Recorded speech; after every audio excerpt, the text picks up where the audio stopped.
The Ambush by Donna Tartt. Before I met Tim, who, in spite of everything I'm about to tell you, would be my best friend for the next 4 or 5 years, my mother warned me on the way over to his grandmother's house that I had to be nice to him. I mean it, Evie, and don't mention his father. Why? I said.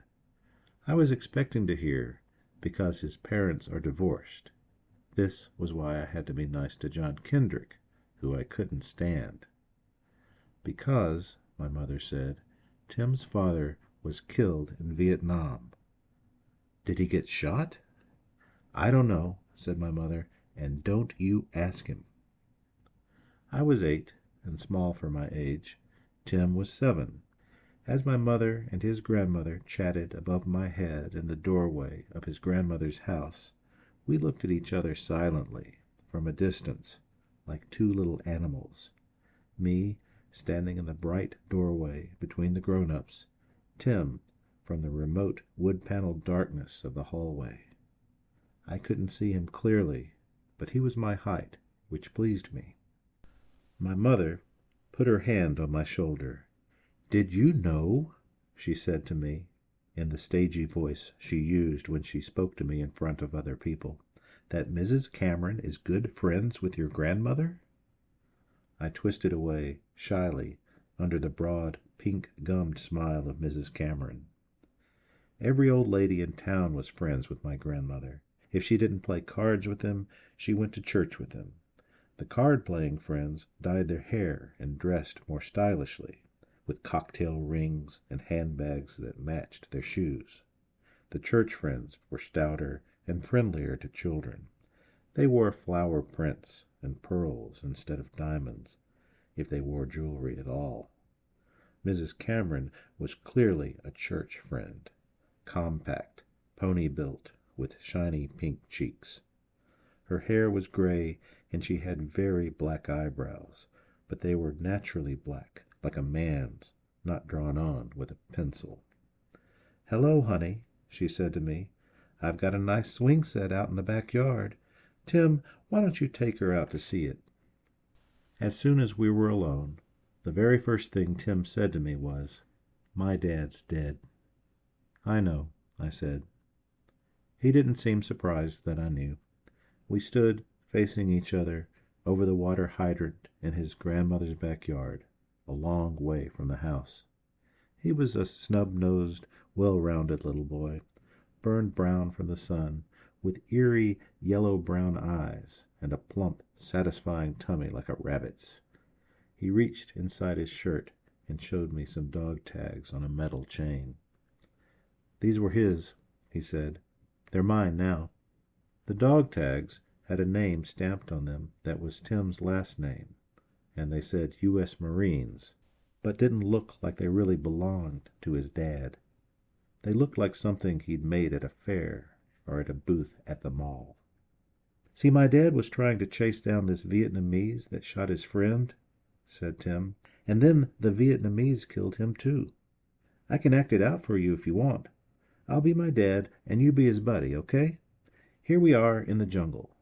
He walked away a few steps and then looked back at me. "You're walking with me. Keep up. We can't get separated." "What's my name?" "Hank," he said with gratifying swiftness. "Hank Madigan. All right, here we go. We're walking down the path towards camp. We're talking, okay?" "Okay," I said. I caught up with him, and together we crept, heads down, a pair of cautious infantrymen, towards a tangle of shrubbery at the edge of his grandmother's yard. He'd said we were supposed to be talking, and I wondered if maybe I should ask something soldierly. "How far to camp, sir?" But Tim had such a grim, determined look on his face that I was slightly afraid to say anything at all, even in character. He plowed straight ahead towards the shrubbery while I kept my eyes on the side of his face. "Now, all of a sudden, these shots come out of the jungle. Ek, boom!" "You're dead," he said, after a moment or two, when I still stood looking at him. Obediently, I clutched my chest and crumpled to the grass. Tim, gratifyingly, dropped to his knees beside me, and began to shake my shoulders. "Oh, my God!" he said. "Stay with me, Hank. You can't die, you son of a bitch!" I grimaced and tossed my head from side to side in agony as Tim, in a desperate effort to revive me, pounded on my chest. I was impressed by his profanity, but even more impressed that he had taken the Lord's name in vain on my behalf. Far away from the back porch, Tim's grandmother called out to us in a thin, irritating voice, "Do you all want lemonade?" "No!" shouted Tim, plainly annoyed. He sat back on his heels on the grass and looked at me. "You're hurt too bad to live," he said to me, matter-of-factly. "There's nothing I can do for you." I coughed a little and said, "Goodbye." Then I shut my eyes and fell back on the lawn. In the silence following my death, as I lay still with my cheek against the scratchy warm grass, I heard Tim's grandmother call, "Why don't y'all go play on the swings?" "Because we don't want to," screamed Tim. I raised up on my elbows obligingly. "Wait until she leaves," said Tim under his breath to me. He was angry, staring fixedly into the yard next door. At last Tim's grandmother called, "All right." The childish quiver of her voice as it trailed away made me feel bad. She went back inside the house, and I heard the door shut with a forlorn, final sound. I started to get up, but Tim pushed me down on the grass again. "You're dead," he said. "You can't raise up on your elbow or talk to me or anything like that. Anyway, so then—" Tim unslung a pretend rifle from his shoulder. "My dad screams, 'You shot my buddy! I'm going to get you!'" He ran across the grass to the bank of a privet hedge that bordered the lawn, mouth twisted, fanning his imaginary rifle, spitting imaginary bullets. "Ek, ek, ek, ek, ek! Ha! Got you!" he cried. And then his face went empty. He reeled back, winced, and jerked under a burst of automatic gunfire, then clutched his own chest and went down. We lay there in silence for a few moments, staring blankly at the sky, before Tim got up and looked at me. "That's how my dad died," he said. I sat up. Then I looked back at his grandmother's house and saw a hand parting a curtain at a tiny upstairs window. "Somebody's up there watching us," I said. "See?" "Oh, don't worry," said Tim, without looking. "That's just my mother." And as he spoke, I saw the curtain drop back down slowly over the window. "Let's act it out again," said Tim.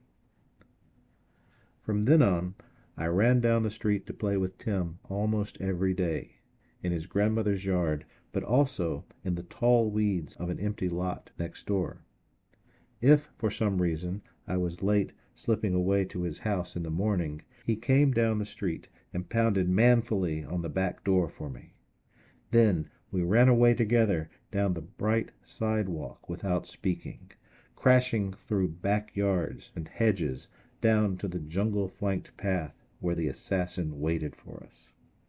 All day long we dodged bullets in rank suburban tangles of elderberry and ailanthus and daylilies run wild, scrambling on our hands and knees, running doubled over, darting in breathless zigzags from point to point, cover to cover, running and freezing and running again, barraged by fire from an enemy we never saw.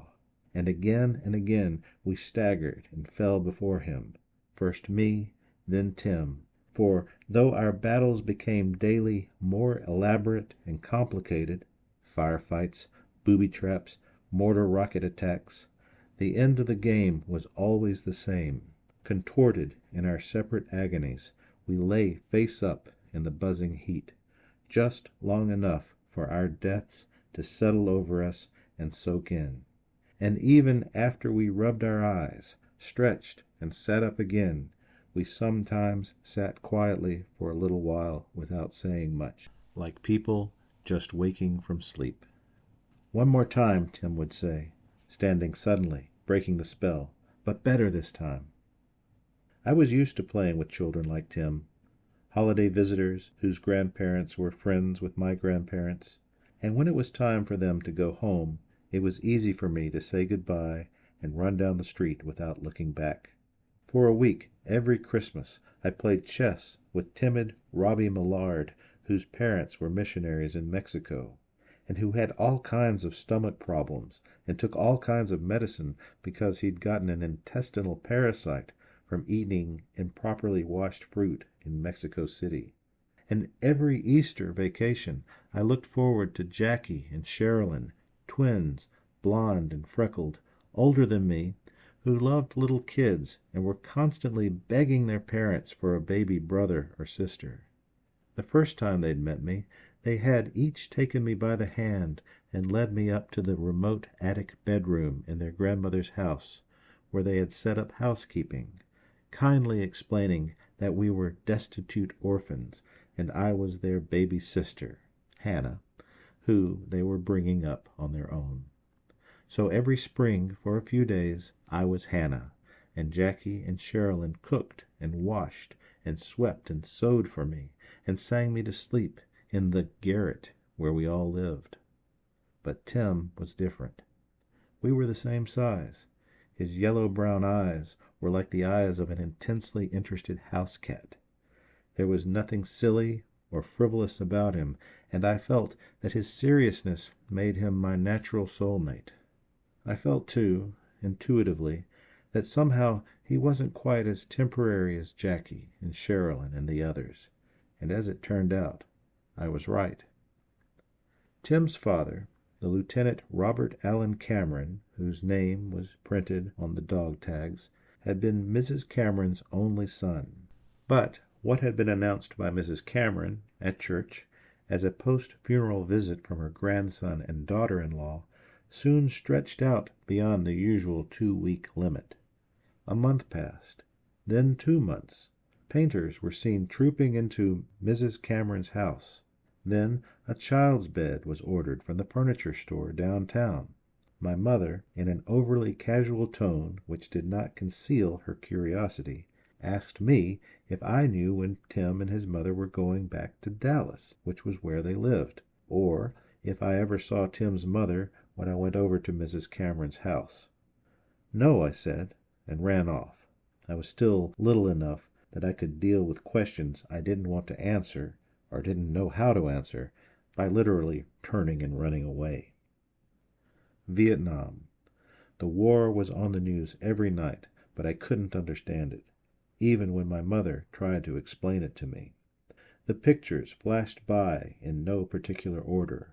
Bad roads, explosions, fires burning in the jungle blackness, schoolgirls riding bicycles, and deserted-looking cities where paper blew down the street. An American prisoner of war bowed from the waist in all 4 directions like a maniac. The place names, Haiphong, Dak To, La Drang, Dong Ha, were like something from a ghost story. Some of the far country places didn't even have names, only numbers, and some of the soldiers, mud-caked, grinning, staggering and falling, their helmets scrawled with ugly black writing, looked crazy. There was something nightmarish about the dusty green gloss of the camellia bushes, deep, deep cover where our sniper lay and waited for us. Every day he drew us in as if by a poisonous charm. Every day we dove from the trap and crawled for cover as round after round of fire cracked over our heads. The skirmish took on very different moods, depending on the time of day. Damp, overcast mornings with dew and frantic bird song, shadowless noons where the sun beat down empty and white, violent afternoon downpours that swept in on us in moments, no warning but a sudden blackening of the sky, and then a gust that sent leaves flying. Together we hid under the trees as Tim's grandmother called us uselessly from the back porch, the strong wind snatching the words from her mouth, but the rains blew over us and pattered away almost as quickly as they came, sometimes in less than a minute. and then the sun poured out with almost unimaginable brilliance on the rain-washed greenery. With dripping hair, clothes plastered to our bodies, we dropped to our knees and crawled from beneath our tree and commenced our battle again. It was only a matter of time before I was struck, then Tim, before we clutched the grass and died on the ground together in blood-smeared agony. But still we fought every day until the fireflies came out, until it was almost too dark to see. And even when I was supposed to be dead, sometimes I opened my eyes to sneak a look over at Tim, because he was so locked in, face turned up and staring raptly over the twilit garden and out into some different reality. And though I was never sure exactly what he saw, white smoke, incoming helicopters, tracer rounds, orange sparks, whatever it was, it shone off his face and left it luminous, like reflected light from a movie screen. I began to grow bold around Mrs. Cameron, though I didn't dare shout at her or order her around as Tim did. I often ran past her without answering when she spoke to me, and, following Tim's lead, no longer bothered with thank you or please. If I'd behaved so badly at my own house, I would have gotten a spanking, but somehow I understood that Mrs. Cameron wasn't going to tell. When Tim and I burst thundering into the house, with mud and leaves in our hair and dirty knees from crawling on the ground, she often looked up at us with a bright, slightly alarmed smile, all long teeth and pink gums, as if we were a pair of snappy terriers who might bite. We gulped down our lemonade without a word, snatched away the oatmeal cookies she offered us, and stuffed them into our pockets, and ran back out into the field again.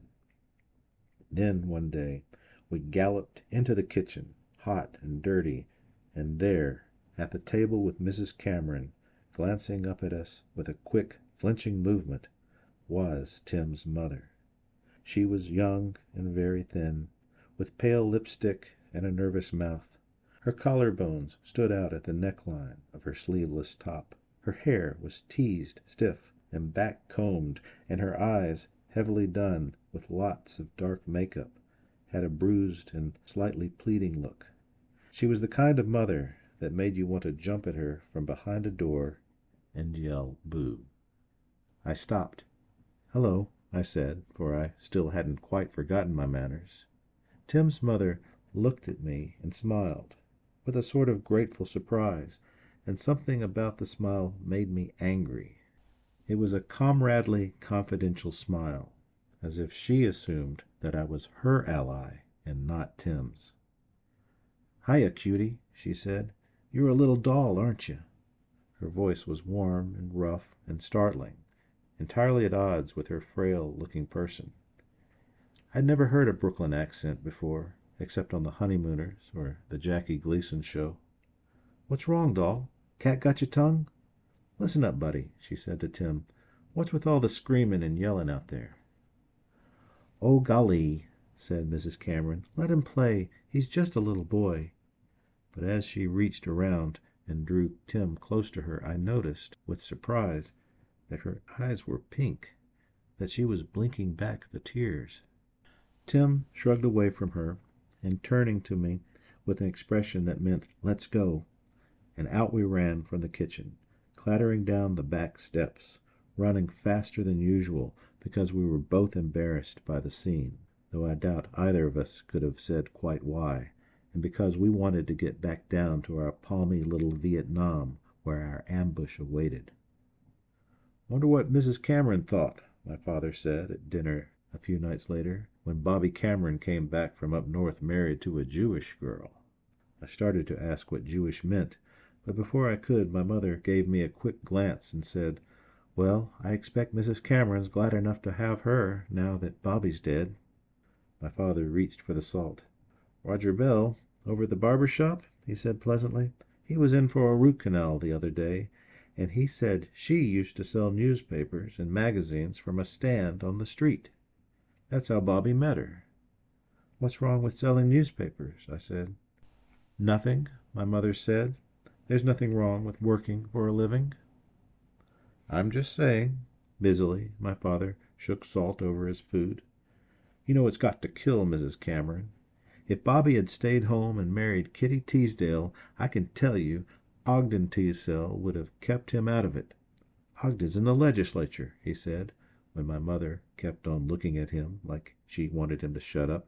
"He isn't going to have any son-in-law of his going off to Vietnam." "Well," said my mother, "all I can say is, if you went to Vietnam and got killed, I sure wouldn't be taking the children and going to live with your mother." My father shrugged.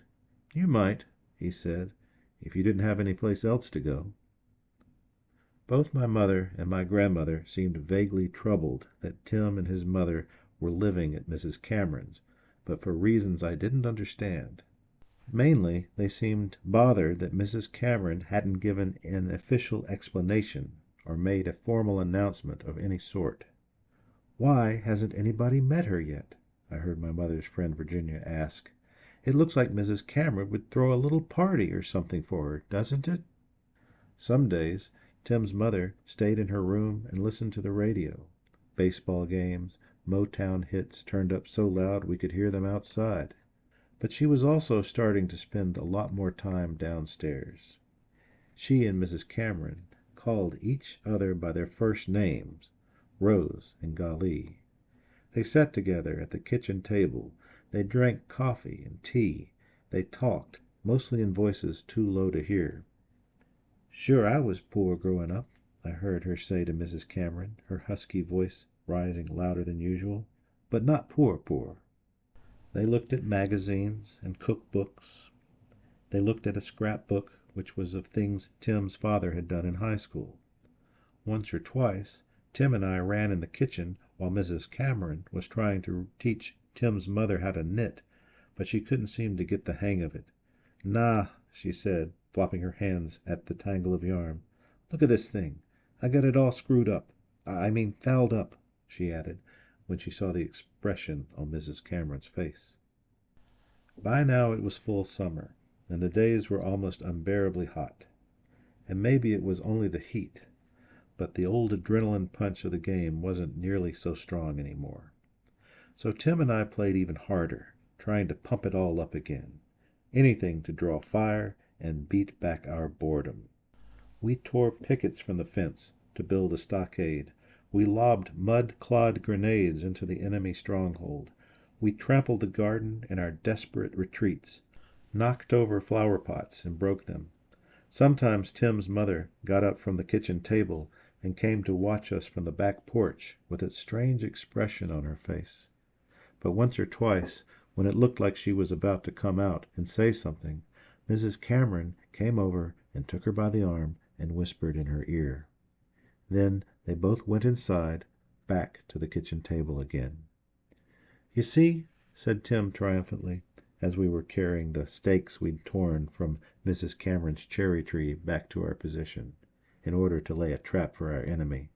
"They don't mind. It's because my dad's dead." One evening, when my grandmother came over to our house to return a book she'd borrowed, she announced, "Mrs. Cameron brought that little daughter-in-law of hers to the garden club party yesterday." "Oh, really?" said my mother. She put down her needlework. She looked at my grandmother. "And how was that?" "She's a pretty little thing," said my grandmother, "with a trim little figure, but my Lord! Of course she's perfectly pleasant." "What do you mean?" "It's just—" My grandmother's voice trailed away, and she made a sort of vague, meaningless gesture. We were used to these pauses of hers. She was one of those ladies who tried never to say anything about anybody if it wasn't nice. "Well, she tries very hard indeed," she said at last, as if that was an end to it. It took a while, but finally my mother managed to get a bit more information out of her. For one thing, Tim's mother had worn black stretch pants and spike-heeled shoes, and she had also used some coarse language, though my grandmother wouldn't repeat it. Moreover, Tim had been brought to the party. My mother looked startled. This wasn't something people did. that his mother and Mrs. Camera had had a hard time controlling him. "They won't lay a hand on him, either one of them," my grandmother said. "He ran wild all over the garden. The mother is lax, but it's not all her fault. Rose Cameron won't let her touch him." "I wonder why." "Well, I don't know if you remember, but Bobby Cameron was spoiled too." I listened uneasily as my mother and my grandmother talked about how hard things must be for Mrs. Cameron, and how terrible they felt for her. Then, with an uncomfortable start, I realized that my mother was giving me a look. "What exactly do you and Tim do over at Mrs. Cameron's all day?" she said. "Nothing." "You don't ever play rough or misbehave over at her house, do you?" "No, ma'am," I said. "I'd better not find out that you do." I was troubled all the rest of that evening, and that night, as I lay in bed, I resolved to act better at Mrs. Cameron's house. Even if Tim was bad, I would be good.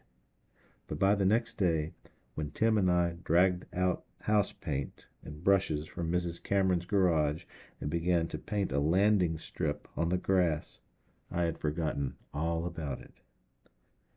"I'm bored," said Tim one hot afternoon in July. It was the first time either of us had said it aloud. But I was starting to get bored too. Our firefights had slowed. Now, when we died, we took longer and longer getting up to fight again. Sometimes now, in Mrs. Cameron's wrecked yard, we lay on the ground for hours, as still as a pair of fallen trees, as clouds of tiny black bugs hummed all around us. "Without an enemy," said Tim, "it's not a real war." I knew what he meant. The problem with the artillery barrages we endured all day long was that they weren't actually coming from anywhere. We had ground fire, plenty of it, but no shooter. And what was the fun in that? We had tried splitting up, chasing each other, but we were already too much of a team. It felt fake. There were other kids in the neighborhood, but they were all much older or much younger. The younger kids were no fun to play with, and the older ones wouldn't have anything to do with us, even when we threw pebbles and tried to make them chase us. "Let's go play under the hose," I said. I was forbidden to touch the hose and the outdoor faucets at my own house, and I couldn't understand Tim's lack of interest in water fights, especially since it was so hot. "What about that little kid Brannon who lives in the white brick house?" suggested Tim. "He's way too little. His mother doesn't let him go out of his own yard." There was a long silence. Up front, we heard the door creak open, and all of a sudden, Tim's face lit up. "Hey!" he said in a hushed voice. He sat up. He listened. I sat up too. A flash of excitement crackled through me at the tense, bright expression on his face. And when we looked at each other, I realized that we were thinking the same thing. Tim, trembling all over, put a finger to his lips. Then, silently, he motioned for me to follow. Quickly, in his doubled-up marine crouch, he ran out of our brushy cover and out onto the lawn, and I ran out behind him, blood pounding with fierce joy. I've played and replayed this moment a lot in my mind over the years, and it all happened so quickly that even in memory it goes by too fast. I wince at it, knowing I can't stop it. We rounded the corner of the house, and then Tim, with his imaginary machine gun, charged up the stairs to the front porch with me rushing in tight at his flank. Bearing in fast, both of us spraying fire. Ek, ek, ek, ek, ek. Of course, we knew very well that we were rushing either Tim's mother or Mrs. Cameron, and we meant to scare the hell out of them. But what we didn't know was that Mrs. Cameron wasn't on the porch, but halfway down the front stairs. And she was coming down them rather carefully because she was wearing shoes with heels and carrying a plate of white frosted cake in both hands. We stopped short, but we didn't stop short enough.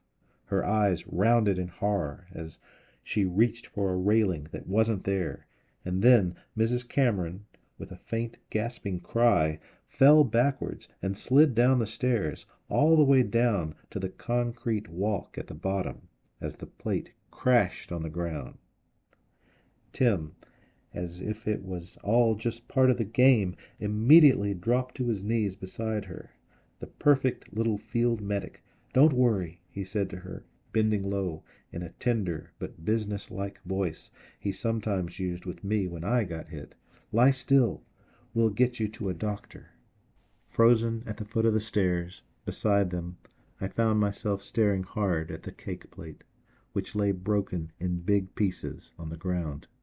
Blood pooled dark on the gritty concrete walk, and, in a sick daze, I noticed that the pool was spreading out bigger and bigger every second. Tim raised his head. "Mother!" he shouted. Then to me, with admirable cool, he said, "Go get her." I ran up the steps, bold with my mission, but also with a weird, exhilarating sense of putting some sort of hard-earned emergency training into action, and colliding with Tim's mother, who grabbed me by the shoulders and shoved me aside. As soon as she saw Mrs. Cameron lying all bloody on the ground, she pressed her hands on both sides of her head and shrieked, "Oh, my God!" Mrs. Cameron was crying too, but in a way I didn't think grown-ups ever cried, wetly, noisily, with big gulps of air. Her forearm was cut, on the tender white underside.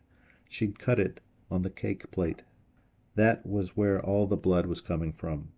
The blood pumped out from it in a diagonal slash, streamed down her arm, and dripped red off her fingertips. So much red it looked like Mrs. Cameron was wearing a scarlet elbow glove. "Oh, my God!" screamed Tim's mother, looking frantically up into the tree branches, as if she expected to find help there. "Go call, Evie," said Tim, over his mother's shrieks. "911." I ducked behind Tim's mother. There was a telephone on the table in the front hall, but much to my shock she caught me by the arm and whirled me around. "Don't you dare go in there!" Her face was bright red. I tried to pull my wrist away, but almost before I could blink, she whacked me hard against her open hand across the face. "Little goyish girl," she screamed. "Run around over here like you own the damn place, eh? Let me tell you something, girlie." She prodded me in the chest with her sharp forefinger. "You're no good. This boy was never bad a day in his life." Mrs. Cameron, at the bottom of the steps, was raising a frightened cry. "Golly! Golly!" She was struggling to get up. Tim was trying to hold her down. "Ah, the hell with it." Tim's mother kicked the board game, Operation, which Tim and I had left spread out on the porch, and the pieces went flying. Plastic funny bone, wishbone, heart. She let go of me, and I backed away from her, down the stairs. She was crying too. "It's an ugly world," she said. "An ugly, stinking world." Edging away from her, edging away from them all, at the bottom of the stairs, I felt something slick touch my bare ankle, and I jumped. It was Mrs. Cameron, her hand all bloody. She didn't say anything, but the look on her face was enough. I turned away from them and ran, out from Mrs. Cameron's yard and the shadows of the oak trees, into the hard, shimmering heat of the sidewalk. No cover, just open space and open sky, streets so hostile in the midday sun that even my panic was drowned in all that emptiness and shrunk down to something flimsy and ridiculous. Later, people said I'd been smart to run up to Main Street for help instead of toward my own house, which was blocks farther away. I never told anybody the truth, that my fear had spun me around and thrown me blindly off in the wrong direction. But it wasn't just fear. It was a sick, bitter exaltation. And as I ran, the word she'd shouted at me pounded in my head. Goyisha, Goyisha, Goyisha. A strange word, screamed in a high, bad voice. A word that sounded like it had to mean something terrible, even if I didn't know what it was. Saigon would not fall for another year, and I was only 8, and Mrs. Cameron would be home from the hospital in a couple of days with 17 stitches in her arm, but still, I knew it even then, I was as close at that moment to the real war as I was ever going to get.